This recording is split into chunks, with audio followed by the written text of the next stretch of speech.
On est avec Vincent de la FEV. La FEV, est-ce que tu peux nous dire un petit peu ce que c'est? Alors la FEV, c'est l'association de la Fondation étudiante pour la ville. C'est une association qui existe depuis 18 ans en France. C'est la 4e année que ça se met en place sur Évreux. Donc là, on est en campagne de mobilisation des étudiants, puisque la FEV mobilise les étudiants pour mener des actions dans les quartiers populaires. Ça consiste à accompagner un jeune dans sa scolarité. Donc sur Évreux, c'est un collégien de Pablo Neruda ou de Georges Politzer. Le but, c'est de remotiver l'élève, de lui donner confiance en lui, de l'accompagner dans sa scolarité et permettre une ouverture culturelle. C'est pas de l'aide aux devoirs, c'est d'aller dans les lieux références pour l'élève. Donc, je pense à la médiathèque, le théâtre, le cinéma. Le théâtre, c'est l'exemple, je crois, parfait, où on se dit c'est pas pour nous quand on est jeune. Ouais, et pourtant, ça l'est, hein. Et tout à fait, oui. Il y a plein de programmations intéressantes, justement. Et donc, nous, c'est par le biais d'un étudiant qui peut intéresser le collégien. C'est ça le principe, en fait.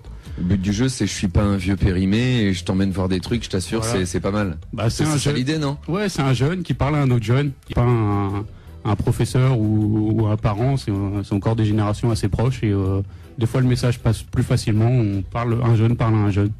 Oui, parce que de toute façon, les professeurs et les parents, ils y connaissent rien, ils les comprennent pas de toute façon. C'est connu, hein. Donc, non, l'avantage de l'étudiant, c'est qu'il comprend forcément, quoi. Il est passé par les mêmes choses et il peut parler de son expérience. Dans l'intitulé à FEV, à la fin, c'est pour la ville. Donc il y a une réelle envie d'avoir un effet sur la cité, enfin sur la cité au sens large. Hein. Tout à fait, c'est ancré dans la ville, passant par le partenariat. Donc, en termes général, la ville, hein, on comprend bien que ça peut se passer aussi dans des zones rurales, a priori, ou c'est plus délicat? En fait, vu qu'on vise des étudiants, mais principalement en France en général, c'est sur des villes à gros potentiel étudiant. Sauf à Évreux où il y a le moins, c'est une des villes où il y a le moins d'étudiants, où la FEV est implantée puisqu'il n'y a que 3500 étudiants. Mais il y a beaucoup à faire sur le quartier de la Madeleine. Le partenariat qu'on a avec les deux collèges, ça bouge assez bien, il y a pas mal de choses à faire. Donc c'est pour ça que la FEV a voulu venir sur Évreux. Et on a été sollicité aussi par un autre partenaire, c'est BNP Paribas, la fondation BNP Paribas qui justement engage les jeunes, qui essaie de faire des choses dans les quartiers. Travaille avec le GIP Le Phare sur la Madeleine, donc qui est en charge de tout ce qui est action sociale sur le quartier de la Madeleine. Donc en fait, c'est vraiment de pouvoir s'intégrer dans la ville. Donc oui, ça nécessite forcément un travail partenarial, notamment avec les collèges, je suppose. Vous limitez aux collèges sur l'accompagnement? En France, non, mais sur Évreux, pour l'instant, oui. On est sur le collège Pablo Neruda et le collège Georges Politzer. Tu travailles tout seul? Tu es accompagné? Les étudiants, ils sont mobilisés comment? Alors, moi, je suis salarié sur Évreux, donc je suis le seul salarié sur Évreux. C'est la première année où on a un salarié sur Évreux. Je suis accompagné d'un volontaire, donc il fait un volontariat civil. Il est avec moi 26 heures par semaine. Et on va ensemble dans tous les lieux de formation essayer de mobiliser les étudiants. Donc on est passé par la fac où on a eu des interventions en amphithéâtre, où on a eu des stands. Dans les autres lieux, ça dépend. C'est soit on tracte à la sortie ou avec des stands ou des interventions. Ça dépend en fait des lieux de formation.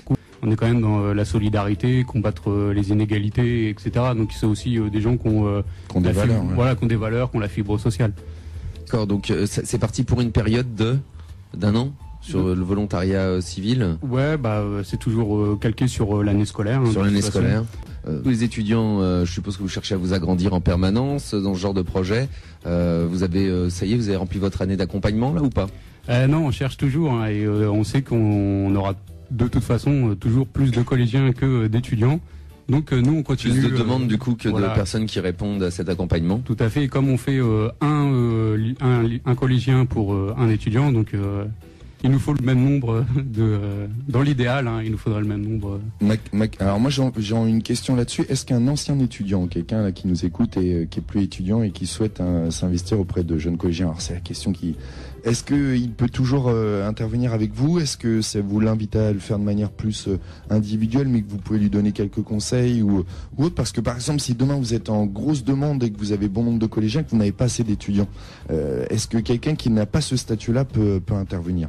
Alors nous, comme je disais tout à l'heure, il n'y a pas beaucoup, par rapport à d'autres villes, il n'y a que 3500 étudiants sur Évreux.